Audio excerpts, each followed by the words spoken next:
So many people in the world today are experiencing self-doubt. They're fearing being judged because of the way that they feel about themselves. They're actually believing in a lie because it feels like it's true. My guest today is going to speak about this, what she calls identity abuse. And she's going to unravel how that came about for her, how she came to identify it, and what she's doing to help people get past this so that they can actually believe in the truth about themselves and about the actual truth of God. It's a beautiful conversation. It's a deep conversation, and it's a hard conversation that will, believe it or not, leave you uplifted and encouraged. I hope you'll join us. Welcome to Longing for More, where Christians come to strengthen their faith, revive their soul, and learn to live their lives with a sense of fulfillment and peace. Listen each week to learn how to incorporate your faith into your daily activities, stop wandering through life feeling empty and unfulfilled, and begin to live your more. Let's get started. I am so excited to introduce to you all a new friend of mine. Imagine that.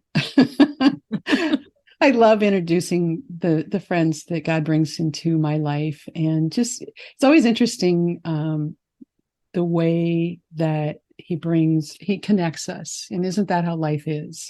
So today I have Elaine Briefman with me. And Elaine has just such a wonderful story, and we're going to get into that. But first of all, Elaine, I just want to say welcome. Thank you so much for joining us today. And tell us just a little bit about you and what you're doing.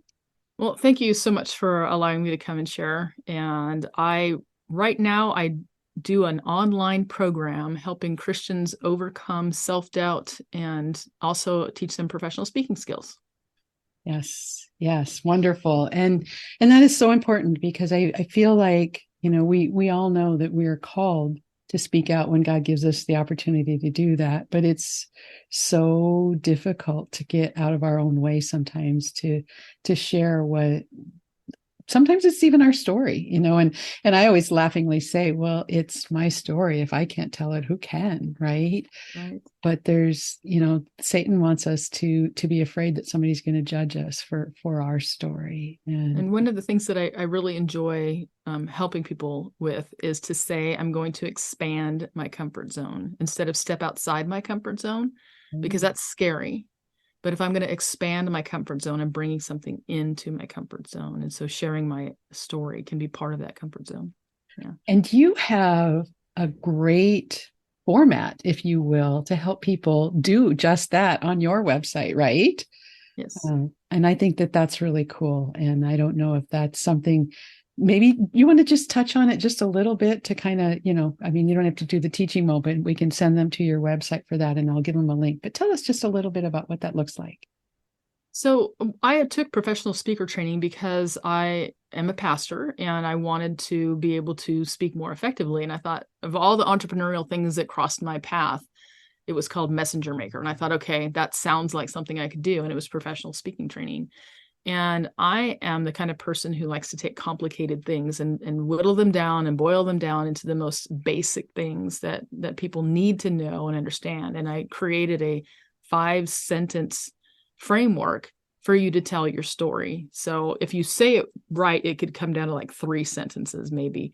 And it makes it super easy and it makes it fun. And I just love teaching it. So that is on the homepage of my website at the bottom of my website. Absolutely. Yeah. And what I love about that is honestly, as an entrepreneur, we're supposed to come up with our value statement. I can't tell you how many iterations of my value statement I have come up with. And one of the best advice that I've ever gotten from another coach of mine was, you know what, when you meet somebody, you don't come up and give them a canned, this is what it is. You just, when they say, what do? You just sincerely say what comes to mind, what the Holy Spirit leads you to in that moment, right? Right. Like, yeah. And she's like, so why are you so hung up on the value statement, this can statement? I was like, oh, that was so empowering to do that.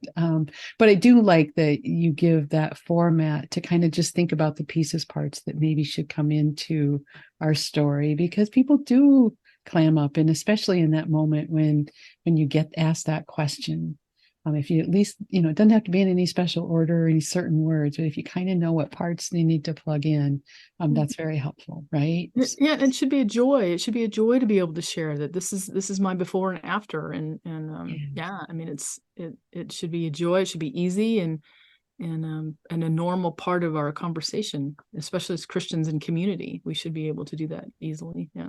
Yeah. So the first time that we visited, we talked a lot about identity and all of that. And you shared you call it the story, which is a little different than your story that you're going to share here in a minute. And I just want to tell the listeners that we recorded that separately. And it basically the day that we're doing this recording, which will be, several days behind us now when people are listening to this, but it was my birthday. And we recorded that because it's basically talking about the day that God created each and every one of us in our unique way. And I'm just encouraging the listeners to, if you haven't already heard or seen that, to go find it on my site or on my YouTube page or on Elaine's YouTube page. It's so beautiful and it's just such a gift. And so we're not going to do it here because we want people to go find it because it deserves its own platform, I believe. So anyway, but identity is so important and it's such an important thing in our world today because Satan's messing with a lot of us and messing with who we are, confusing us about where we belong and what we're supposed to be thinking about ourselves. And he's been really effective at that in a lot of lives. And so I love the work that you're doing. I love the fact that you're helping people see themselves the way that God sees them. And that is so important. But what I would love for you to do right now, if you wouldn't mind, is to just tell us your story and how you got to be to the place that you're at right now. Okay, thank you. I tell people it's a hard story. It starts off really rough, but it ends well. So you just have to kind of tolerate the beginning. And I let people know that I was adopted as a baby, and it's kind of important to remember that as I tell the story. But when I was about 8 years old, my mom called me into the living room, and so that was in an era where you're supposed to be seen and not heard. And so I figured I was probably in trouble for something, or I had a chore to do. So I walked down the hallway and my dad was sitting on the couch behind the newspaper and my mom was standing in the doorway. So I could kind of see my dad past my mom. And my mom just turned and looked at me and she said, "Your brother tells me that your dad's been doing stuff to you. Is that true?" Now I'm 8 years old and that freaked me out because I didn't expect it. And you don't lie to your parents. And I didn't know what to say. And he's sitting right there. And so I just said, yes. And she turned and she looked at my dad and she said, "Is that true?" And he says, "I don't know what she's talking about." And he never looked up from the newspaper. So we had this kind of weird conversation that maybe lasted all of a minute. But at one point he said, "I don't recall what she's talking about." And I got really mad. And I'm like, "What he did?" And I started yelling. I'm like, "What do you mean you don't remember? It happened yesterday. It happens all the time." And I'm waiting for my mom to slap me. I mean, because you just don't yell. I mean, the era that I was bringing, you just don't yell at your parents. But the weird part is that nothing happened. And literally nothing happened. He never looked up from the newspaper. She never followed up with that, and nothing ever changed. And when we're lied about or lied to, it can really mess with our sense of self and our identity, our sense of self-worth, and it can mess us up. And it really, really messed me up. And it made me realize that my voice doesn't matter. If I have something important to say, no one's going to pay attention and nothing's going to change. And I was so messed up. I was hospitalized 5 times in 1 year for depression by the time I was 30. And so I did what any good jacked up person would do. I became a licensed marriage and family therapist and an ordained pastor. So I jokingly tell people I became a professional codependent. So you might be codependent. I just get paid more than you do. So I really thought, after 13 years of my own personal therapy and then 11 years of college, and then I performed professional therapy for 17 years. And I honestly believed I could help anybody. I mean, I was really into that mindset with God. And with all my education and experience, I could help anybody. But I noticed that my clients were getting stuck. And it was kind of frustrating because they were genuinely wanting to get better. They were working really hard. They would come, they would pay, they'd do the thing, they'd do their homework, but they would still get stuck. And I was sitting on my couch one day, just pondering that thought and thinking, why? And I had this one particular client of mine, and that was just blowing up their life by focusing on this one thing, even though there were so many other things they were talented at. And I'm like, why would anybody do that? And I heard two words. Would you like to know what they are? Yes, please. Yes. Identity abuse. Say that out loud. Identity abuse. I want everybody to remember those two words, Yes. identity abuse. Now, we'd heard of sexual abuse and physical abuse, and I would have never put those two words together because they're kind of ethereal. You're like, how does your identity get abused? So I really, honestly, 100% believe those were God's words that he gave me in that moment in time. And I spent 3 days from a professional standpoint and as a Christian standpoint, evaluating if my identity that God gave me was abused, what would it do to me? And what it showed me that there's a diagnostic and statistics manual that all therapists use in the state of California, and it has all these disorders in it. And it showed me that the majority of non-biological emotional disorders can be explained by identity abuse because people were believing a lie because it felt true. So I found that my identity was abused before I was even old enough to know I had an identity. So I believed the lie. And then it felt true because it was like all of my life. This is what I believed because it felt true. The lie felt more true than the truth. So when somebody came to tell me truth, I couldn't receive it because I'm like, that there's no way. It creates this mentality of impossibility. And so I went back to my clients and the staff of the church I was all excited. I go to the whiteboard and I'm like, oh, God showed me this and this, and scribble. And everybody's kind of like looking at me, kind of funny. But I went to my clients and just really explain this process that you're believing an old lie and that you can choose to not do that. And just watching them grow, it was just phenomenal. So I thought, how can I create a process that takes people from this disbelief in the truth about who they are into the wholeness that God intended? And I did it in person for a while at the church that I was at. And I did it with some youth that were in divorcing situations and just watching the little light bulbs coming on, and it was just so much fun to do that I thought if I do it on a more public platform, that more people could have access to it. So I did make a digital course, and then I did do coaching, and then so I have all of that kind of stuff. And I bought the URL identityabuse.com, and people are like, wow, you got that? And I'm like, these are God's words. Nobody's heard of it before, and so it was really easy to access.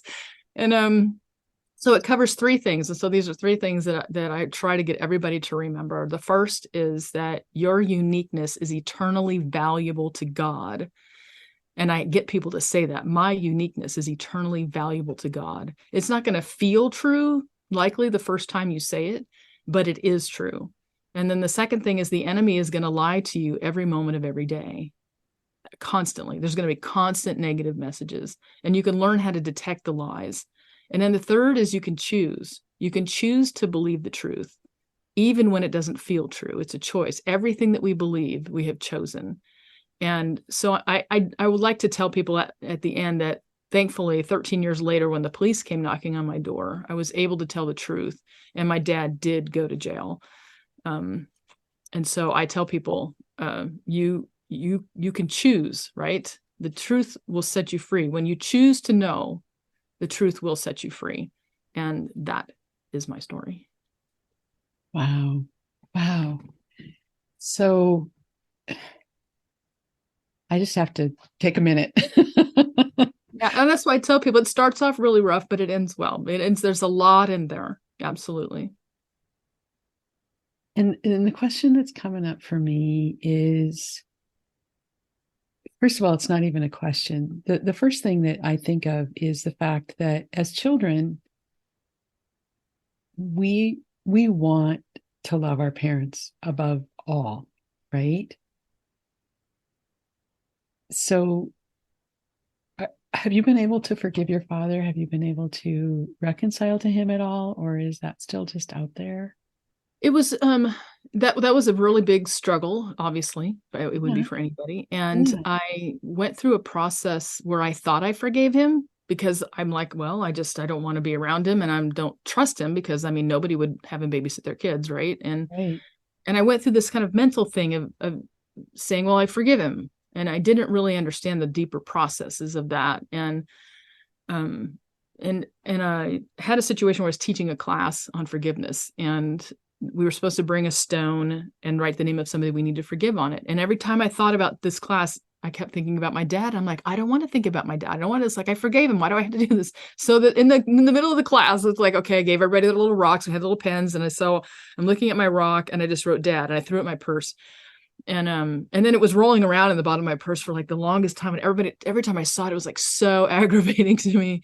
And then I finally, God showed me, and this is a very hard word, and I don't want anybody to condemn themselves if this is, or to misunderstand me when I say this. But God showed me that when Jesus was on the cross, he forgave the people who were in the process of killing him, while they were in the process of killing him. And God asked me, could I forgive my dad while he was in the process of molesting me? That would be how deep it would have to go. And I was really puzzled by that question until I went to the next statement when Jesus said, forgive them, Father, for they know not what they do. And I know that the day came, because my dad did pass away, and there will be a judgment, that when my dad stands before God in the judgment and he sees in his right mind all of the damage that he did, and he's repentant, I said, then please forgive him. Because I believe that my dad had some serious mental issues. He's likely was abused as a child himself. And so that helped me kind of go through that process of saying, okay, here's a demented person. And I can say, wow, I can forgive him for this, because he really genuinely doesn't understand the full capacity of what he's doing. And it was proven by some of the court documents as well. And in the end, I actually held his memorial service. And it was good to have some of the people from my history there, have my dad, my brother there. And it was very ill attended, as would be expected, but it was kind of a healing time for all of us who had gone through the history together, to kind of verbalize, our own pains and struggles, but then being able to let it go. Yeah. This may or may not be a question you want to answer. Have you forgiven your mother? It was easy to forgive my mom, because my mom, I believe that my mom took advantage of my dad. I mean, my dad took advantage of my mom, and my mom was extremely naive. She was raised in a very strict Catholic home. My dad had a pornography addiction, and I believe he abused her. And she was, I believe in that moment, she could not conceive in her mind that something like that would be happening in her own home. Yeah. And I remember years later, we went to the movies, and we were sitting at the table at lunch afterwards, and she said, how come you never told me? And I said, I did. And I could see her going back through her memory of her mind. And then she said, how come you never said anything anymore? And I said, well, you didn't believe me the first time, so why would I assume you'd believe me the second time?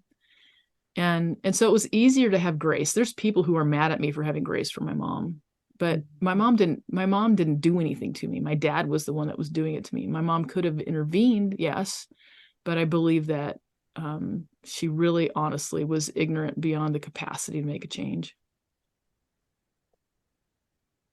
So we know what's hard about the story is the fact that we all want to believe that God doesn't allow these kinds of things to happen, that a good God would never allow a child to go through what you went through.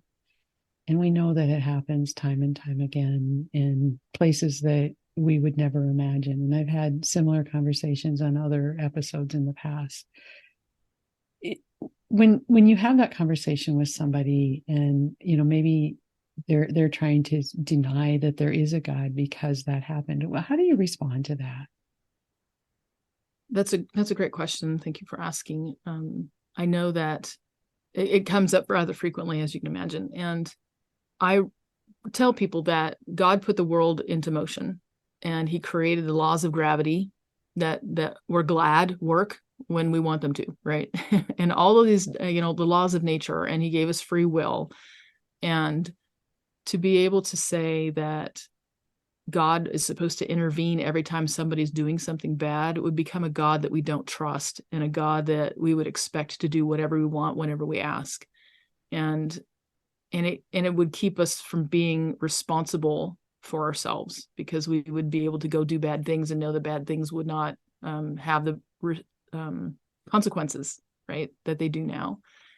And that doesn't mean that God isn't not good, because he actually is good in the sense that he allows us to choose, he allows us to love, he allows us that freedom to do those things. And the joy that comes in choosing him and choosing right helps us understand more so when people are wayward and they're not living in the will of God, that he created the 10 commandments for our own safety, not because he's mean. Yeah. And sometimes that helps people. Well, and truly there are times when not times, I believe, I can't think of a time when he hasn't, but he has used tragedies in our life, whether it's the identity abuse or the sexual abuse or whatever. He uses those things to help draw us closer to him and help us to learn to rely on him and count on him. And so it's he can take anything, he can make beauty from ashes, and that's absolutely true. And yet I do not want anybody to believe that God causes these things to happen for our own growth, because there are people who will say that. Yes. And he can cause us to grow, but there's some people who don't survive, right, and they don't make it out. And I'm super grateful. I'm dumbfounded that I made it as far as I did with the psychological issues that I had. Yeah. Wow. So were you in a church at that point in your life? I was raised in the church. They raised me in the church, and also private school. So I was in church every Sunday morning, Sunday night, Wednesday night, vacation Bible school, every day of the week at Christian school through 4th grade. And we said Lord's Prayer every night, and we had devotions every night after dinner, and no drugs, no alcohol, no swearing, no eating out on Sundays, no dancing, no smoking, so that was the way I was brought up. So it became a way of life for me. It had zero meaning to me whatsoever. But when my dad went to jail, I went to my pastor. We were all going to the same church. Okay, we're talking serious dysfunction. I just so I'm totally aware of how dysfunctional this whole thing was. My dad actually went to a white collar jail because of the era that this all occurred, and he would come home on the weekends and go to jail during the week, and he would show up at church as though nothing happened. And I actually had to go tell the pastor, did you know, da, da, da, da, da. And so then he was working for an organization. He was really close to retirement, and they said, if you don't come back to work, you're going to lose your job and your retirement. So they let him go to jail on the weekends so he could go to work during the week. And so I went to my pastor. I'm like, hey, I think I need some counseling. And he's like, well, what do you want to get out of it? And I'm like, yeah, I don't know. And I was 22 at the time. And so I made this little list. He says, make a list, made a little list, went back, and I read the list, and it said better relationship with my parents, better relationship with my brothers. And I don't remember what else was on there, but he said, where do you want to start? And I said, my relationship with God. And I need you to understand that it wasn't on the list. I had not thought about it ahead of time. At nowhere in my rational mind did I say I'm going to a church, which is a religious institution, to go speak to a man of the cloth about my spiritual condition. It never passed through my mind, because all of that was just part of my life. And so he asked me, well, where is your relationship with God? And I did not know how to answer the question, because up to that point, nobody had ever looked me in the eye and asked me about my relationship with God. Mm-hmm. So I just said, I don't know. And he said, did you ever ask Jesus in your heart?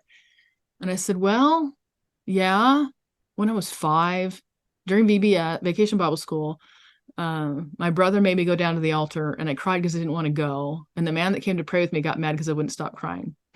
And the pastor goes, is that it? And I'm like, yeah. And he goes, oh, well, we can fix that right now. And I'm like, okay. And we walked out of his office into the foyer, down into the sanctuary, down the aisle to the altar, and did a simple sinner's prayer. Changed the rest of my life. And that's why I tell people we have to get to the place where we're able to talk to people about our spiritual condition. And the coolest part about my conversion is the following Sunday. So I was raised in the era of hymns, and I knew every hymn. I was bathed in it my entire life. I knew all 5 verses, could sing them backwards, and we're standing in church that following Sunday singing the hymns, and I got my little hymnal out and I'm singing along, and all of a sudden it's like this light bulb went on, and I'm like, these songs are about me. These songs are about me and forgiveness and God and Jesus, and I'm looking around the room going, did everybody else know this but me? And I'm like, are you serious? And I was like, I was so excited that, wow, that this is really about me. And it brought it all to life, because prior to that, it was just really a way of living. It wasn't alive in me. Wow. Now we're talking. And not to negate your whole story and everything, but to me, that's part of my story too, is, I grew up in the church, and yes, I wandered away. And I mean, that's a whole different episode. And actually it's been talked about in episodes and books and all the things, but until you don't know what you don't know. But until you know that you can have a deep relationship with Jesus, and that will change your life, you can go through the motions, and you can sit in that pew, and you can say your prayers, and you can even do your Bible studies and everything. But until that switch gets flipped, it's all, I mean, and I think it's part of the process. And I think, everybody, it flips at different times for everybody, but it's such a huge thing. And it troubles me that there are people in this world that think they've got it, and they don't even know what's on the other side. And truly, They don't know they don't know. Right. They're And that's working really hard, and yeah, they do their devotions and they read their thing and they go to church and they do the prayers, and they assume, and they don't know. It's like, and I just did a post yesterday, and I said, Christianity is a relationship to experience, not an education on behavior modification. Yes. So, and that's why this is called Longing for More. It's because we all walk around knowing in our heart that there's got to be more to life. This can't be all, and we touched on it before we hit record, and the fact that we're all in this hurry, got to rush and do all the things. And Jesus is just sitting there going, oh, honey, come, I have a better way. And all of those hymns that you just referenced really do speak to that peace that he wants us to have. I actually just did my first post on LinkedIn this week. Not post, I've been posting for a long time, but I did an article. And, as I mentioned, celebrating my birthday in 62. And I remember back in my early career, 62 was elderly. We were building housing to put people into when they turned 62. Please don't put me in one of those now. I'm just not ready. But it's that mindset. And I realized that things that I thought I knew all the way back then, I didn't have the picture. And there's so much more to life, and it's not rushing, and it's not all the things the world tells us is the way to go. So, yeah. I think one of the things, and I was on retreat last week, and one of the things that I came across was this idea that we are spiritual beings in an earthly body, not human beings that occasionally have a spiritual experience. Yeah. I love it. One of the things that I like to ask all of my guests is if they have a favorite verse that they would like to share with the audience. Can you tell me what yours is? Yes, absolutely. My favorite is John 8:32. John 8:32.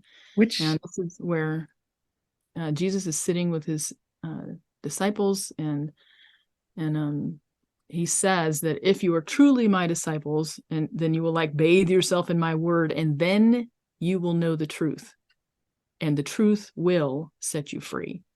So it doesn't say the truth might set you free if you work hard enough. It doesn't say someday the truth will set you free. It says you will know the truth, and it will set you free. And I ask people often, are you known for being free? Do people look at you and go, oh yeah, she's very free?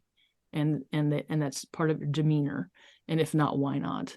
And I think it's a really great question to ponder, but just to know that Jesus tells us the truth sets us free. So looking at the lies that we believe, the truth sets us free.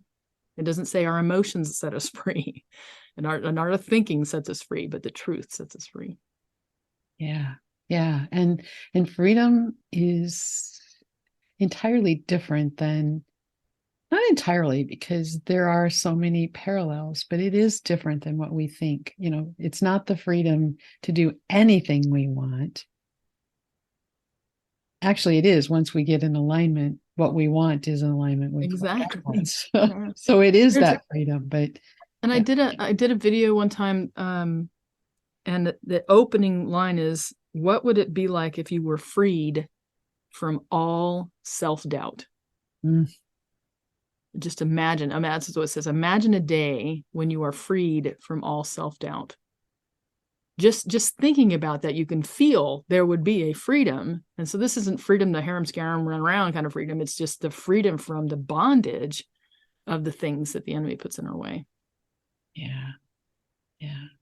So Elaine, I am sure that there are people that are listening today that are going to be like, "Ooh, I need more of that," or "I want to, I have a similar experience," or "I know somebody that does," or I'm really interested in this whole identity thing, or freedom. I mean, we talked about so many things. It could be any one of those things. How can people find you? What would be an easy way for them to connect with you if they want to do that? So an easy way is to go to identityabuse.com, identityabuse.com. And it has a way that it has a contact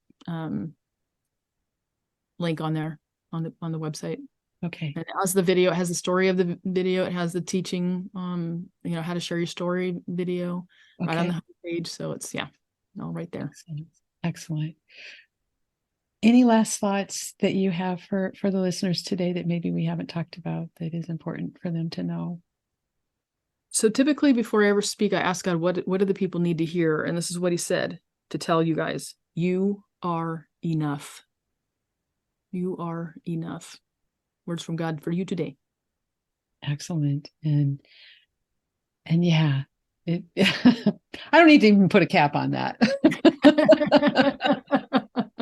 I'm just going to be quiet. My listeners are surprised by that because I've always got something, but no, just going to let it rest right there. So, friend, I just thank you so much. And I'm so grateful that you learned early on that you are enough and that your identity is not in your story. Your identity is in his story. And that is so beautiful. And I'm just so glad that he caused us to bump into each other. I don't even remember exactly which call it was or whatever. It was designed by him and beautifully so. So I just want to thank you so much for joining us on the show today. And I just pray that you will continue to live your more. Thank you. Thank you. It's been a pleasure. Wow. Isn't she great? I told you that she had an incredible story, and I'm so glad that you are here today to hear her story. Now, if you want to connect with Elaine, as she said, go ahead and go to identityabuse.com, and you can see the different things that we talked about there. I will put a link in the show notes. And if you know somebody who might resonate with this story, I ask that you please share it with them. This is really important stuff. And we need folks to know that the identity that they have may not be, probably isn't, lined up with the identity that Christ has for them. So I just want to thank you for stopping by today. And I want to remind you that if there's something in this show that you want to go back and you don't necessarily want to go listen to the whole thing again, although I recommend that you do because it's rich. You'll get things out of the second time that you didn't hear the first time. But if you want to search for any of the particular topics that we talked about, maybe it's the forgiveness or judgment, grace, dysfunction, relationships, freedom. I mean, we talked about so many big things. You can go to my website. It's free. You just have to sign in. But basically, once you do that, you have access to all of my episodes. But you can sign in and then find the episode that you're looking for. And then you can search for, actually, you don't even have to find the episode. You can search for certain words and it will bring up the times that we've talked about that in all the episodes of Longing for More. So again, it's longingformore.xyz. I really encourage you to check it out. It's really a neat tool. So again, I know your time is valuable. I am grateful that you were here for this conversation. Come back in 2 weeks where I'm going to have a great conversation, another great conversation with my friend Jody Howe. And we're going to talk about how Satan is alive and well, and he is not hiding anymore.